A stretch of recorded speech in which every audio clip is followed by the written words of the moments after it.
Hello and welcome to the Chemistry Academy. In this video we're going to be going over the practical aspects of titrations in relation to the National 5 Chemistry course. So if you're currently studying National 5 Chemistry, give this a watch and it should help you when it comes to the exam. If you're crashing higher chemistry, then this would also be beneficial for you before you start redox titrations. So if you're in that category, then maybe hang on and have a watch as well, and it might make the introduction into titrations at higher a little less overwhelming. So if we get started, we're just going to first of all talk about what a titration is actually used for. So titration is an analytical technique used by chemists to find the accurate concentration of a sample. So, for example, we could take a bottle of wine and find out the accurate concentration of ethanol in that wine. We could take a vitamin C tablet, dissolve up and determine the accurate concentration of vitamin C that was in that tablet. In National 5, if you're doing a titration in class, you will most likely be finding the concentration of a sodium hydroxide solution. In higher, quite often, you do the vitamin C titration where you'll determine the concentration of vitamin C in some fruit juices, etc. But at the end of the day, a titration is always just used to determine an accurate concentration of something. This is important when you get given open-ended questions, so using your knowledge of chemistry questions that involve determining the concentration of something or deciding which one's which between something. You can always do a titration if it involves some form of concentration, because, as I said, titrations allow you to determine the accurate concentration of something. So if we go on to how the practical actually works and the key things that you could be asked about in relation to this in the exam. This is my wonderful apparatus drawing. So the apparatus we've got a burette.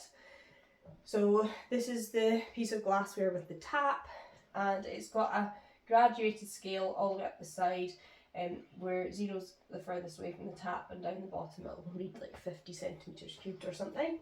So that's a burette, and inside the burette we put a standard solution. Now you need to know the definition of a standard solution, and a standard solution is a solution of accurately known concentration. So that means we know exactly what the concentration of this thing is. Down here we have a conical flask which contains our sample. Now our sample is the thing that we're trying to determine the accurate concentration of, so we don't know the concentration of this. So we know the concentration of the standard solution that's in the burette, but we don't know the concentration of the sample in the conical flask. The conical flask is basically just a bit of glassware that's got a narrow neck. That's useful for titrations because it means none of the liquid can be lost at the sides. If you keep the burette tap in there, it means all of the standard solution we put in is going to go directly into our sample. With the sample, we also need to add something that's called an indicator. Now, an indicator is something that will give a discrete colour change, and discrete just means a clear, like it's one colour or the other. So a discrete colour change at what we call the end point. So that's when the reaction is finished and we've added equivalent amounts of the two chemicals, and there's no more reactants left.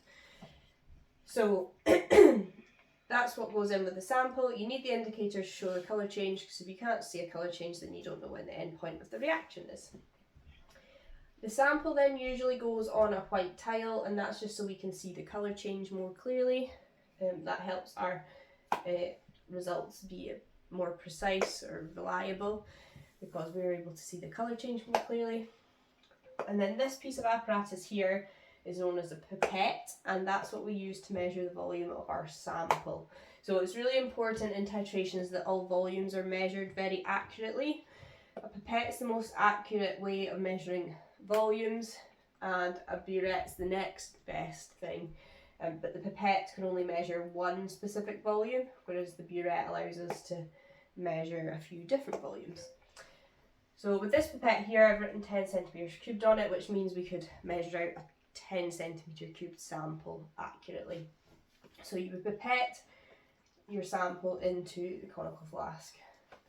So it's important that you remember the names of the pipette and the burette. So that's all the apparatus. In terms of the steps you go through, I've written them all down here.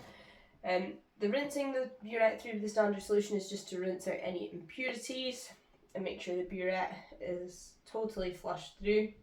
Once you've done that, you should fill the burette up to above the 0 mark and then drain it down until the bottom of the meniscus is on the 0. So anytime we're reading the burette, we're always reading from the bottom of the meniscus. Now the meniscus is a little dip you get in a liquid that's in a tube. So the bottom of that would be like the bottom of the dip. So that's where we always read the burette from, and the reading should always be taken from eye level as well. So if your burette 0 line's like way up here and you're having to stand on your tiptoes, you're not seeing clearly where the bottom of the meniscus is, so you need to move your burette down so you can read at eye level. Okay, so rinse through the standard solution, fill the burette and drain down to the 0 line where the bottom of the meniscus sits on that. Then we pipette our sample into the conical flask, put that conical flask under our burette, and like I said, the tip of the burette should be well in the conical flask neck to prevent any solution being lost either side. And then we would add then the standard solution to the sample until you reach the end point that I mentioned before, so that's where you'd get the colour change. Once you'd reached your end point, you stop adding the standard solution and you would record the volume of standard solution that you had to add. Okay, you then repeat this whole experiment again until you get concordant results. Now, concordant results is a term you also need to remember too, and this just means that they are results that are within 0.2 centimeters cubed of each other, so plus or minus 0.2 centimeters cubed. The concordant results, you need at least 2 of them, and the first titration never counts as a concordant result.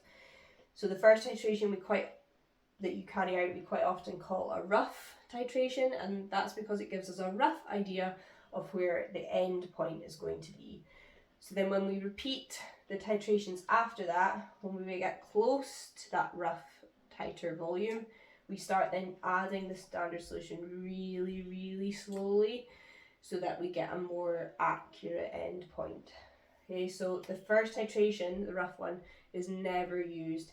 Even if it ends up being concordant to your second and third titrations, you still do not use it. If your second and third titrations aren't concordant, so they aren't within 0.2 centimeters cubed of each other, then you would have to go and do a 4th titration and hope that that was concordant with either the second or the third. Okay, so you need 2 concordant results in order to complete your titration and move on to the calculation stage. Okay, so that in a nutshell is the main things you need to know about the practical aspects of a titration for National 5, and also we'll give you the basics for going into higher. If you're looking for help with the calculation that then follows the practical, you can find that in one of my other videos on my National 5 or higher chemistry playlists. But make sure you do know these key practical points for titration, because you will be most likely asked about some of them in your SQA exam at the end of the year. Also, in an open-ended question, again, like I said at the start, if you're asked about determining a concentration or something, or you're given 2 solutions with different concentrations and asked to discuss how you would tell the difference between them, a titration, and talking about the practical aspect of it is always a good thing to throw in, so you would really want to regurgitate as much of this as you possibly can. So I hope you find that helpful. If you did, please give it a like, don't forget to subscribe, and I'll see you again soon.